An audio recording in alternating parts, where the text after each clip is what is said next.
దీనుడునై గాడిద పిల్లను ఎక్కి నీ యొద్దకు వచ్చుచున్నాడు. ఎఫ్రాయిములో రథములు ఉండకుండా నేను చేసేదను, గుర్రములు లేకుండా చేసేదను.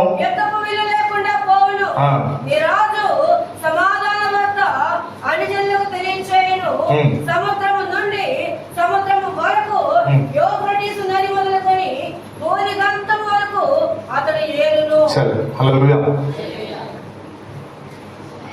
యేసుక్రీస్తు ప్రభు జన్మానికి ముందు 2000 సంవత్సరాలకు పూర్వమే జకర్యా ఈ ప్రవచన వాక్యాన్ని నిర్వచించాడు, ప్రవచన వాక్యాన్ని ప్రవచించాడు. అక్కడ రాయబడిన మాట, సియోను నివాసులారా బహుగా సంతోషించండి, యెరూషలేము నివాసులారా ఉల్లాసంగా ఉండండి. నీ రాజు నీతిపరుడును రక్షణ గలవాడును దీనుడునై గాడిదను గాడిద పిల్లను ఎక్కి నీ ఎదుగు వచ్చున్నాడు. హల్లెలూయా. అక్కడ సెలవిచ్చిన మాట, ఆ గాడిదను గాడిద పిల్లలను ఎక్కి యేసుక్రీస్తు ప్రభు రావడానికి ఏమంటే, ఎఫ్రాయిములో రథములు ఉండకుండా నేను చేసేదను, యెరూషలేములో గుర్రములు లేకుండా చేసేదను, యుద్ధపు విల్లు లేకుండా పడిపోవును. నీ రాజు సమాధాన వార్త అన్ని జనులకు తెలియజేతును. సముద్రము నుండి సముద్రము వరకు, యూఫ్రటీసు నదులుకొని భూదిగంతల వరకు అతడు ఏలును. హల్లెలూయా. దేవుడు ఒక ఎన్నిక లేని గాడిదని ఆయన ఏం చేశాడంటే ఒక శ్రేష్టతను ఇచ్చాడు. ఎప్పుడు? యేసుక్రీస్తు ప్రభువుకు ఆయన మరణములకు పునరుద్ధానకు పూర్వమే 2000 సంవత్సరాల క్రితం ఈ జకర్యా ప్రవచనాన్ని ఇస్తా ఉన్నాడు. అయ్యా, ఎందుకు ఈ గాడిద పిల్లని ఎక్కాల్సి వచ్చింది, ఎందుకు యేసుక్రీస్తు ప్రభు ఈ ఎన్నిక లేని గాడిదని సెలెక్ట్ చేసుకోవాల్సి వచ్చింది అంటే, నాటి పరిస్థితుల్లో వాళ్ళంట గుర్రాలను బట్టి రథాలను బట్టి అతిశయిస్తున్నారు. ప్రభు అంటాడు, వారిలో ఎన్నిక లేనివాడు 1000 మంది అవుతారు. ఏదైతే తీసేస్తామో, ఏదైతే కాదనుకుంటామో దానిని దేవుడు అమూల్యంగా మార్చగలుగుతాడంటే. హల్లెలూయా. కానీ ఈరోజు దేవుని యొక్క మాటను బట్టి ఈ ఉదయకాలం జాగ్రత్తగా గమనించినట్లయితే, దేవుడు తన మాటను బట్టి అంటాడు కదా. లోక సువార్త 19:29 దగ్గర పోదాం.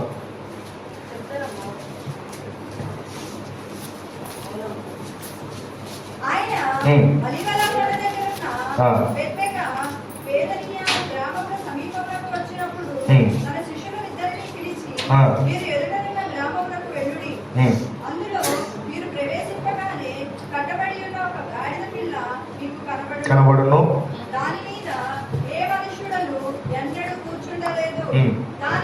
దానిని విప్పి తోలుకొని రండి.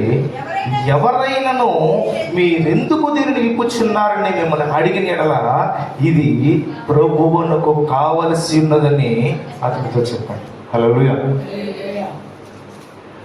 ఎందుకయ్యా ఈ గాడిద విప్పుతున్నారంటే దేవుని యొక్క మాట ఉంటుంది. వాళ్ళు ఆయన చెప్తున్నాడు కదా, అయ్యా ఇది ప్రభువు కావాలి.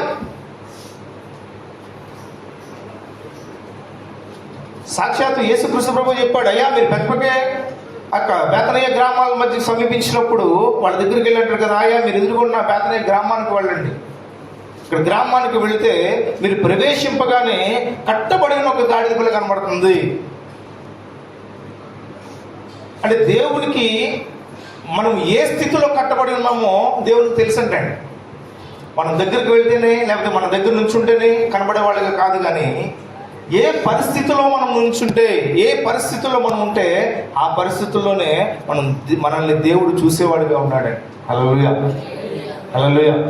ఉదయకాలం కూడా దేవుడు మనం చూస్తూ ఉన్నాడు. అయ్యా ఎలా చూస్తాడయ్యా అంటే అని అంటాడు కదా, మనం చేసే పనులను బట్టి లేకపోతే మన క్రియలను బట్టి కాదు, కానీ మన ఆత్మలో మనం చేస్తున్న ప్రతి ప్రార్థన బట్టి మనం ఉంటున్న లేకపోతే మనం జీవిస్తున్న విధానాన్ని బట్టి దేవుడు మనం గుర్తు చేసుకుంటాడు. హల్లెలూయా. హల్లెలూయా. ఫిలిప్ అంటాడు, అయ్యా నేను నా ఫ్రెండ్ని తీసుకొచ్చాను అంటే, నతాలి చూడంగానే యేసుక్రీస్తు ప్రభువు ఏమంటాడు, అయ్యా నువ్వు అంజూరపు చెట్టు దగ్గర ముంచున్నప్పుడే నేను చూసా. అయ్యా నువ్వు ఎలా చూసావు నువ్వు అంటే, మన ప్రతి పరిస్థితిని కూడా దేవుడు చూసే ఉన్నాడు. ఇక్కడ యేసుక్రీస్తు ప్రభు కట్టబడి ఉన్న గాడిదని బట్టి ఆయన అడుగుతున్నాడు. వీళ్ళందరూ కూడా అనుకున్నారంట, వీళ్ళందరూ కూడా ఎదుర్కొన్న వాళ్ళు అనుకుంటే యేసుక్రీస్తు ప్రభు ముందుగానే చెప్పాడు, అయ్యా ఎవరయ్యా ఎందుకు వీళ్ళందరూ కూడా అడుగుతారు, మిమ్మల్ని అందరూ కూడా ప్రశ్నిస్తారు, మిమ్మల్ని అందరూ కూడా అడుగుతారు ఏం చేయాలి ఏం చెప్పాలంటే ఆయన అంటాడు, ఇది యేసుక్రీస్తు ప్రభుకి కావలసింది అంటాడు. ఇది ప్రభువునకు కావలసి ఉన్నదని అతనితో చెప్పుడని చెప్పి వారిని పంపాను. హల్లెలూయా. అయ్యా వీళ్ళందరూ కూడా చదువుతున్నారు, అయ్యా ఎందుకోసం అంటే అది కట్టబడిన గాడిద దేవుడికి కావాలి. హల్లెలూయా. అందుకనే దేవుడు చాలాసార్లు సెలవిచ్చాడు, అయ్యా ఆరోగ్యం గల వానికి వైద్యుడు అవసరంలా, ఎవరు కావాలి? అనారోగ్యం ఉన్న వాళ్ళకి కావాలి. ఈరోజు చాలా పరిస్థితుల్లో యేసుక్రీస్తు ప్రభువుని చాలా మంది ఎందుకు అంగీకరించట్లేదంటే, సౌఖ్యంగా అన్ని సమకూడిని, ఉద్యోగాలు ఉంటున్నాయి, సరిగ్గా పొలాలు ఉంటున్నాయి, ఇంట్లో పిల్లలు అందరూ ఉంటున్నారు, అన్ని బాగానే ఉన్నాయి. అందుకనే యేసుక్రీస్తు ప్రభు చాలా మందికి ఈరోజు అవసరంలా. కానీ ఎప్పుడు యేసుక్రీస్తు ప్రభువుని ఆశ్రయిస్తున్నారంటే, తమకు కలిగిన కష్టాలను బట్టి, లేకపోతే తమ ఇష్టమైన వాటిని పొందుకోలేదని బట్టి దేవుణ్ణి ఆశ్రయించే వాళ్ళు ఈరోజు చాలా మంది ఉంటున్నారు. కానీ ప్రభువు ఏంటంటే, ఎవరైతే బాధలు బంధకాల చేత కట్టబడి ఉన్నారో, ఎవరైతే లోకం యొక్క శాపంలో కట్టబడి ఉన్నారో వారిని విడిపించడానికి ప్రభు వచ్చాడు. హల్లెలూయా. అందుకని నేను చెక్కయ్య దగ్గరికి వచ్చేసరికి ప్రభు అంటాడు తెలుసా, అయ్యా ఎందుకు వచ్చానని తెలుసా అంటే, నశించిన దానిని వెతికి రక్షించడానికి మనిషి కుమారుడిగా యేసుక్రీస్తు ప్రభు వచ్చాడు. హల్లెలూయా. హల్లెలూయా. ఎందుకైనా రావాల్సి వచ్చిందంటే, ఎవరైతే నశించిపోతున్నారో వారిని విడిపించడానికి దేవుడు వచ్చాడు. కానీ ఈ గాడిద గురించి చూస్తే, దేవుని దగ్గరికి రాకబడక మునుపు గాడిద యొక్క పరిస్థితి ఏంటి? హల్లెలూయా. ఈరోజు మన గురించి కూడా ఆలోచన చేద్దాం. దేవుని దగ్గరికి రానప్పుడు ఇదే పరిస్థితుల్లో, ఇదే ఆదివారం ఎలాంటి పరిస్థితి మన ఆత్మీయ జీవితంలో కలిగి ఉండేది? ఇక గాడిద యొక్క పరిస్థితి జాగ్రత్తగా గమనించినట్లయితే, దేవుని దగ్గరికి రాకబడక మునుపు ఈ గాడిద అపవిత్రంగా ఉందంట. ఎక్కడ పవిత్రత లేదు.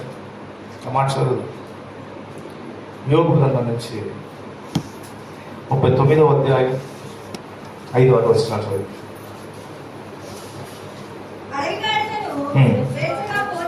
పోనిచ్చిన వాడెవడో,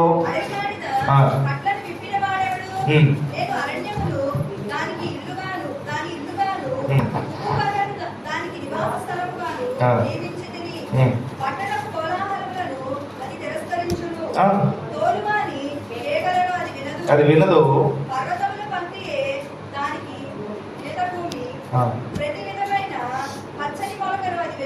సరే అయ్యా, అడవి గాడిదని స్వేచ్ఛగా పోనిచ్చిన వాడు ఎవడో యోబు అంటాడు. దాని ఇల్లు అంట, అరణ్యమే దాని ఇల్లు, అడవే దాని ఇల్లు. అది ఎక్కడ వెతుకుతుందయ్యా అంటే, పచ్చని పొలాల్లో వెతకట్లేదంట, ప్రతి కొండ మీద వెతుకుతుందంట. కొండ మీద రాళ్ళు రప్పలు తప్ప ఏముండవు. ఈరోజు యేసుక్రీస్తు ప్రభువును వెతకక మునుపు, యేసుక్రీస్తు ప్రభు ఆ గాడిదను విప్పక మునుపు దాని యొక్క పరిస్థితి ఏంటంటే, అపవిత్రత కలిగిన పరిస్థితి ఆ గాడిదది. స్వేచ్ఛగా ఇష్టానుసారంగా, దానికి కట్లు లేవు, దానికి ఒక బాధ్యత లేదు, ఒక బరువు లేదు. తన ఇష్టానుసారంగా తిరుగుతూ, తన ఇష్టానుసారంగా తను బ్రతుకుతూ, దాని ఇల్లు ఎక్కడ ఉందంట? అరణ్యమే దాని ఇల్లు. ఒక ప్రత్యేకమైన బాధ్యత లేకుండా తన ఇష్టానుసారం తిరగగలిగిన స్వభావము ఒకప్పుడు గాడిదది. ఎక్కడ వెతుకుతుందయ్యా అంటే, కొండల మీదకి వెళ్ళి రాళ్ళు రప్పగల ప్రదేశాల్లో పచ్చని మొలకలు ఎక్కడైనా ఉన్నాయేమో అని వెతుక్కుంటుందంట. శ్రేష్టమైన పచ్చిక భూమిని వెతకట్లేదు అది. ఈరోజు దేవుడు అటువంటి వారిగా మనం ఉన్నామేమో. ఎవరన్నా గాడిదని పిలిస్తే ఏమైనా ఫీల్ అవుతారేమో ఎవరన్నా. కానీ దేవుడు అంటాడు కదా, కట్టబడిన గాడిద నాకు కావాలయ్యా. ఎవరైనా అడిగితే చెప్పండి, ఇది ఇప్పటి వరకు కూడా కట్టలతో కట్టబడి ఉంది, ఇప్పటి వరకు కూడా అనేకమైన శ్రమలతో నింపబడి ఉంది, అపవిత్రమైనదిగా తిరుగుతుంది, అరణ్యమే దాని ఇల్లు. దాన్ని సాధు చేయడానికి ఎవరు లేరంటాడు. హల్లెలూయా. రోజు దేవుని యొక్క సన్నిధిలో ఆ గాడిదకున్న స్వభావం ఏంటంటే, దేవునికి అర్పణ అర్పించడానికి కూడా గాడిద పనికిరాలేదు. చదువు నిర్గమకాండం 13వ అధ్యాయం 13వ వచనం. ప్రతి గాడిద తొలి పిల్లను ఎలా ఇచ్చి విడిపించి దానికి మారుగా దేవునికి ప్రతిష్ఠించడానికి గాడిద పనికిరాలా. గాడిద ఎందుకు పనికొచ్చిందయ్యా అంటే దాన్ని అమ్మేసి దాని డబ్బులతో గొర్రె పిల్ల కొని ఆ గొర్రె పిల్లని దేవునికి ప్రతిష్ఠించాలి. అప్పటికి గాడిదకు ఉన్న విలువ ఏంటయ్యా అంటే చాకరీ చేయడానికే. బైబిల్ గ్రంథంలో అన్ని చేతులతో పాటు గాడిదకి సమాన హక్కులు ఇచ్చారు. ఎందుకయ్యా అంటే బరువులు మోయడానికి. ఇప్పుడంటే అన్ని ట్రాక్టర్లు ఇవన్నీ వచ్చినాయి. ఒకప్పుడు గాడిదల్లో ఎక్కువ మోసుకెళ్ళేవాడు. అబ్రహాము గంటలు కట్టి దేన్ని తీసుకెళ్ళాడు? ఇస్సాకును బలి అర్పించడానికి దేని మీద తీసుకెళ్ళాడు? అబిగయలు దేని మీద వెళ్ళింది? గుర్రాల మీద వెళ్ళిందా?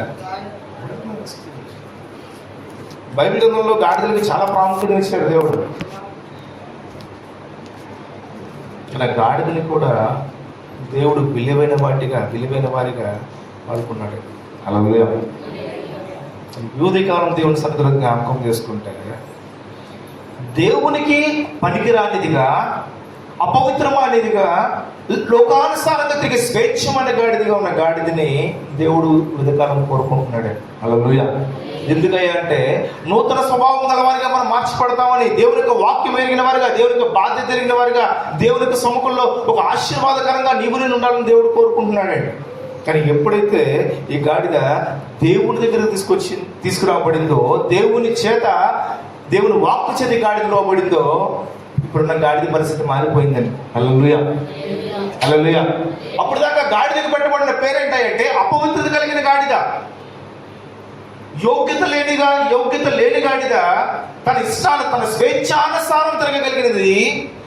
ఎప్పుడైతే దేవుని వాక్కు చేత బలపరచబడిందో, దేవునికి మాట చేత లోపరుచుకుందో, అప్పటి నుంచి ఆ గాడిద జీవితం కూడా మారిపోయిందండి. హల్లెలూయా, హల్లెలూయా. మార్కు సువార్త 11వ అధ్యాయం 7వ వచనంలో మాట ఉంటుంది. వారు గాడిద పిల్లను యేసు వద్దకు తోలుకొని వచ్చి తమ బట్టలు దానిపై వేయగా ఆయన దాని మీద కూర్చుండెను. అనేకులు తమ బట్టల దారి పొడుగునా పరిచిరి, కొందరు తమ పొలముల్లో నరికిన కొమ్మలను పరిచిరి, మరియు ముందు వెళుచుండిన వారును వెనుక వచ్చుచుండిన వారును జయము ప్రభు పేరట వచ్చేవాడు స్తుతింపబడును గాక. వచ్చుచున్న ఎప్పుడైతే ఆ కట్టబడిన గాడిద విడిపించబడిందో, ఆ విడిపించబడిన తర్వాత గాడిద పరిస్థితులన్నీ కూడా మారిపోయినాయి. గాడిద ఎలాంటి ప్లేస్లో తిరిగేదంటే మురికి కోపం కలిగిన ఉప్పు స్థలాల్లో తిరిగేదని యోగ గ్రంథంలో రాయబడుతుంది. అటువంటి మురికి కోపంలో మురికి వాటిలో తిరగగలిగిన గాడిద ఎప్పుడైతే ప్రభువు మాట విందో, ఇప్పుడు ఈ గాడిదకి ఎలాంటి స్వభావం వచ్చిందంటే, ఎలాంటి యోగ్యత వచ్చిందా అంటే అక్కడ రాయబడిన మాట, వారు ఆ గాడిద పిల్లను యేసు నొద్దకు తోలుకొని వచ్చి తమ బట్టలు దానిపై వేయగా ఆయన దాని మీద కూర్చుండెను. అనేకులు తమ బట్టలను దారి పొడవునా పరిచిరి, కొందరు ఏం చేస్తారట, తమ పొలములో నరికిన కొమ్మలను పరిచిరి, మరియు ముందు వెళ్ళుచుండిన వారును వెనుక వెళ్ళుచుండిన వారును ప్రభువును స్తుతిస్తున్నారు. హల్లెలూయా. ఎలా వస్తున్నాడయ్యా అంటే గాడిద పిల్లను ఎక్కి మన రాజు తిరిగి వస్తున్నాడంటే. హల్లెలూయా. ఇది జ్ఞాపకం చేసుకున్నాం. ఈ విడిపించబడిన గాడిద ఎప్పుడైతే ఎదురు తిరగకుండా ప్రభు యొక్క మాటను విందో, తన స్వరూపం మారిపోయింది. ఎప్పుడైతే దేవునికి వాక్యమును ఆకర్షించడానికి, దేవునికి వాక్యము వినిన వారిగా నువ్వు నేను ఉంటామో, ఎప్పుడైతే దేవునికి వాక్యాన్ని విని వాటిని పాటించే వారిగా ఉంటామో, ప్రభువు మోసే భాగ్యం మనకు వస్తుందండి. హల్లెలూయా. యేసుక్రీస్తు ప్రభు యొక్క లక్షణాలని మనం పుణికిపుచ్చుకుంటాం. యేసుక్రీస్తు ప్రభు యొక్క మార్గంలో నడిచేవారుగా మనం ఉంటే, యేసుక్రీస్తు ప్రభువుకి ఇచ్చిన గౌరవము గాడిద పిల్ల కూడా వచ్చిందండి. అప్పుడు దాకా గాడిదని ఏం చేశారు? కట్టేసి ఉంచారు. అంటే పారిపోతుందని కట్టేసి ఉంచారా? పారిపోతుందని, ఇష్టానుసారంగా తిరుగుతుందని. చూడండి, ఎవరన్నా కోపం వచ్చినప్పుడు పిల్లల్ని ఏమని తిడతారు? అట్టగాడిగా తిరుగుతున్నారు. అదేం చేస్తుంది? దానికి తెలివి ఉండదు పాపం. రోడ్డు మీద ఇటు హార్న్ కొడితే అటు వెళ్తూ ఉంటుంది, ఎట్లా తిరుగుతూ ఉంటాయి, ఎక్కడెక్కడ తిరుగుతూ ఉంటాయి కొన్ని గాడిదలు. కానీ ఎప్పుడైతే దేవుడు మన కట్టల నుంచి విడిపించాడో, దేవుడు తన వాటిలో లేకపోతే తన వారిగా మనం చేసుకున్నాడో, వాటి ద్వారా దేవుడు ఒక యోగ్యతను మనకు ఇవ్వాలనుకుంటున్నాడు. హల్లెలూయా, హల్లెలూయా. ఉదయకాలం జ్ఞాపకం చేసుకున్నాం. రోజు ప్రభు అనేకమైన విషయాల్లో మనం కాపాడుకుంటూ వస్తున్నాడు, మన ప్రార్థన ఆలకించుకుంటూ వస్తున్నాడు. ఏ బంధకాల్లో అనేకులు ఈరోజు అనేకమైన బంధకాల్లో చిక్కుని పోతున్నారు. కుటుంబ బంధకాల్లో, కుటుంబ విషయాల్లో,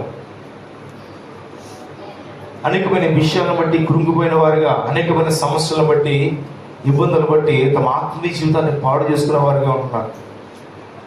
కానీ దేవుడు అడుగుతున్నాడు, ఈరోజు నువ్వు కట్టబడి ఉన్నావేమో, లోకానుసారమైన ఇబ్బందుల చేత కట్టబడి ఉన్నాను, లోకానుసారమైన సమస్యల చేత దేవునికి వాక్కును సరిగా అంగీకరించగా, దేవునికి వాక్కును సరిగా తమ హృదయంలో ప్రేరేపించుకోక, తమ ప్రవర్తనను బట్టి దేవుని మాటకు లోపడక,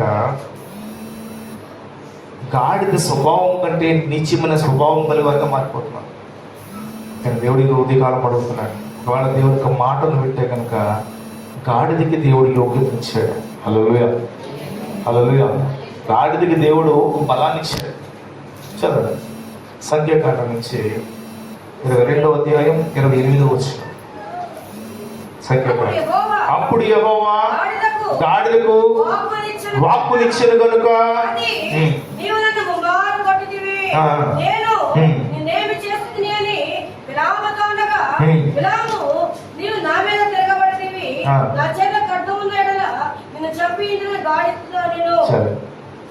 దేవుడు గాడిదకు వాక్ ఇచ్చాడు.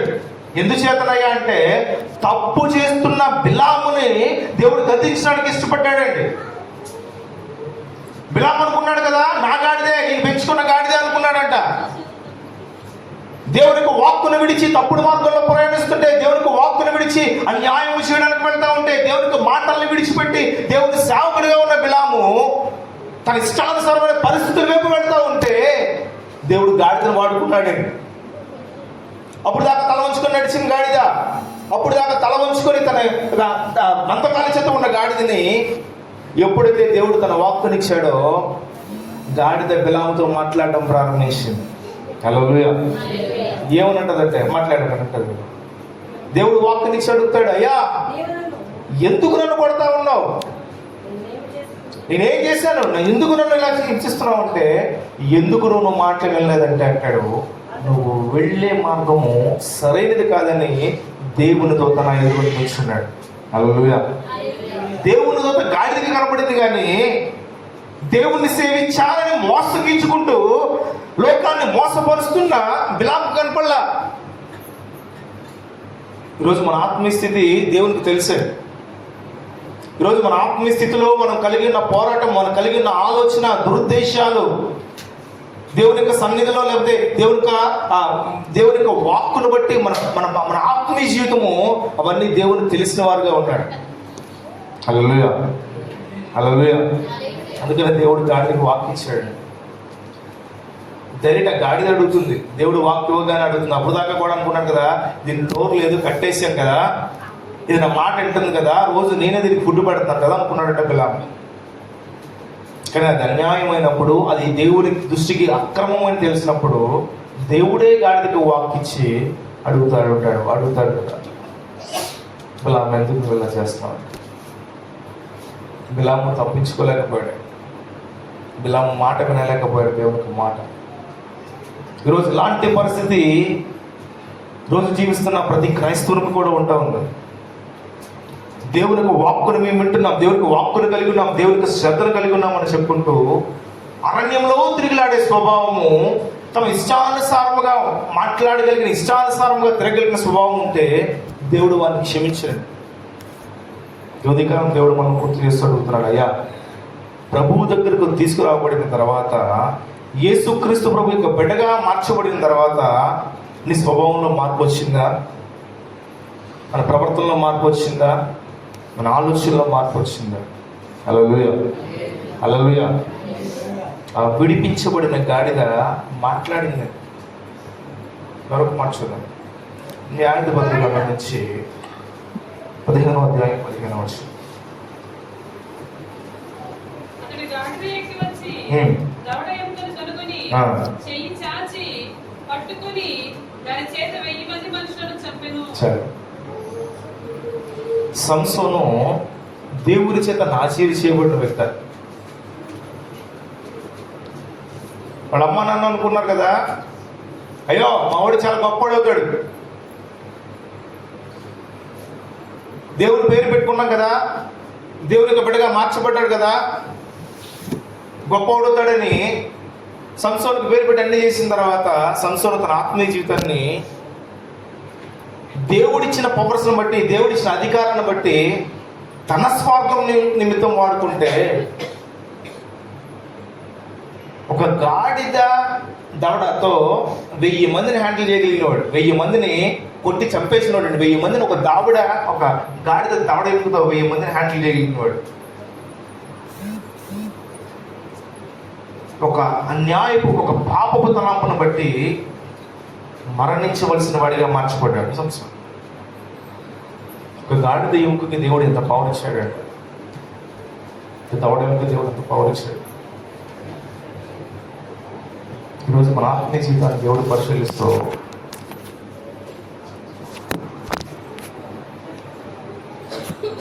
ఒక గాడిదని దేవుడు అంత శ్రేష్టంగా వాడుకుంటాడు. ఈరోజు మన ఆత్మీయ స్థితిలో దేవుని యొక్క ఉద్దేశాలు కలిగిన వారిగా ఉంటే దేవుడు మనకు అంతగా బాగా చూసుకుంటాడు. హల్లెలూయా, హల్లెలూయా. మార్కు సువార్త 11వ అధ్యాయం 4వ వచనం చదువు. వారు వెళ్ళగా ఇంటి బయట తలవాసుగా కట్టబడి ఉన్న గాడిద పిల్ల ఒకటి వారికి కనబడెను. దాన్ని విప్పుచుండగా అక్కడ నిలిచిన వారిలో కొందరు మీరేమి చేస్తున్నారు, గాడిద పిల్లని ఎందుకు విప్పుచున్నారు అని అడిగి. ఇప్పుడు ఈ గాడిద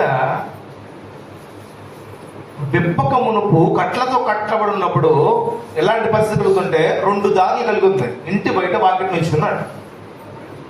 అయితే ఇంట్లో కొన్న వెళ్ళిపోవచ్చు, లేకపోతే వాకిట్లో వచ్చి పారిపోవచ్చు.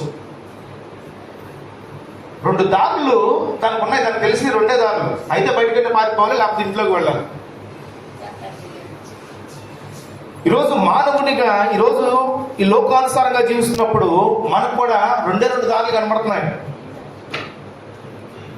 దేవునికి వాక్యం స్పష్టంగా సెలవిస్తుంది, అయ్యా నువ్వు పరలోకాన్ని కోరుకుంటావు, నరకాన్ని కోరుకుంటావు అంటే, లేదు లేదు పరలోకంలో ఉండే నరకాన్ని మేము కోరుకుంటున్నాం అంటాం. అంటే నాకు వచ్చే స్టార్స్కి ఏమి లోటు రాకూడదు, నేను చేసే ఎంజాయ్మెంట్కి ఏమి లోటు రాకూడదు. ఒకవేళ నేను కోరుకున్నది ఏదైతే ఉందో అది నాకు తప్పు లేకుండా, తక్కువ లేకుండా కావాలి. ఈ 2 దారులను కూడా మనం కోరుకుంటున్నాం. దేవునికి ఒక మాట స్పష్టంగా సెలవిస్తా ఉంది, అయ్యా ఈ గాడిద 2 దారులు కలిగి ఉంది, 2 దారులు తెలుసుదాన్ని. ఇంట్లోకి వెళితే కట్టబడినది కట్టబడినట్టుగానే ఉంటాను, బయటికి పారిపోతే స్వేచ్ఛగా జీవిస్తానన్న ఆలోచన కలిగి ఉందంట గాడిద. ఈరోజు దేవుడు కూడా మనం స్పష్టంగా మాట్లాడుతూ మనం కూడా ఇలా 2 దారులు కలిగి ఉన్నామంట. ప్రకటన గ్రంథంలో నుంచి 3వ అధ్యాయం 15వ వచనంలో ఆయన చెబుతూ ఉంటాడు, యేసుక్రీస్తు ప్రభువు మాట్లాడుతున్నాడు, నీ క్రియలను నేను ఎరుగుదును, నువ్వు చల్లగానైనను వెచ్చగానైనను ఉండక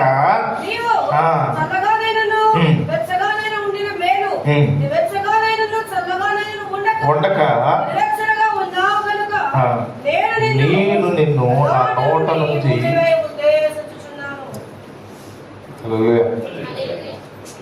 మనం అటు ఇటు లేవంట, మనకు అన్నీ కావాలి. దేవునికి మందిరం కావాలి, శ్రీరామనవమికి పోసే పానకం కావాలి, అన్నీ కావాలి. దేవుని వాక్యం చాలా చక్కగా ఉంటుందండి. నువ్వు అటైనా ఉండు, ఇటైనా ఉండు.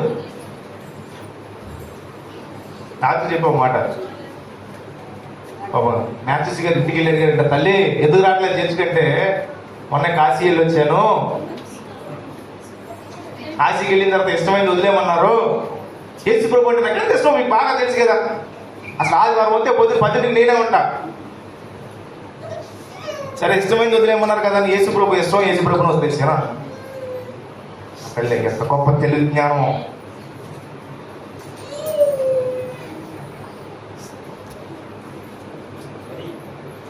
ప్రభు అంటాడు, నీకు ఇష్టమైనవి అన్నీ ఏదడిగితే ఇస్తాడు దేవుడు. ఇశ్రాయేలు ప్రజలు పాపాన్ని కోరుకున్నారు, ఇశ్రాయేలు ప్రజలు తమకు కూడగా కోరుకున్నారు, అయినా దేవుడు ఇచ్చాడు. ఈరోజు మనం కూడా దేవుని ఉపవాసాలు చేసి వేధించి ఇదిగో నాకు వాడే కావాలి, నాకు ఇలాంటి కావాలి, నాకు ఇదే కావాలని ఏడిపించి ప్రభుని అడుగుతాం. ప్రభు అంటాడు, అయ్యా నీకు ఇష్టమైనది నువ్వు కోరుకున్నావు కాబట్టి నాకు ఇష్టమైంది నీకు ఇవ్వను నేను.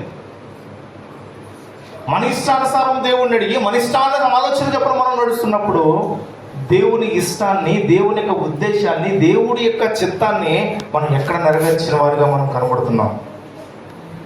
హల్లెలూయా, హల్లెలూయా. ఉదయకాలం దేవుడు కూడా మనం గుర్తిస్తూ అడుగుతున్నాడు. యేసుక్రీస్తు ప్రభువు వారు యెరూషలేమునకు ప్రవేశించడం కొత్త ఏం కాదు. అని చాలాసార్లు యెరూషలేములోకి వచ్చాడు.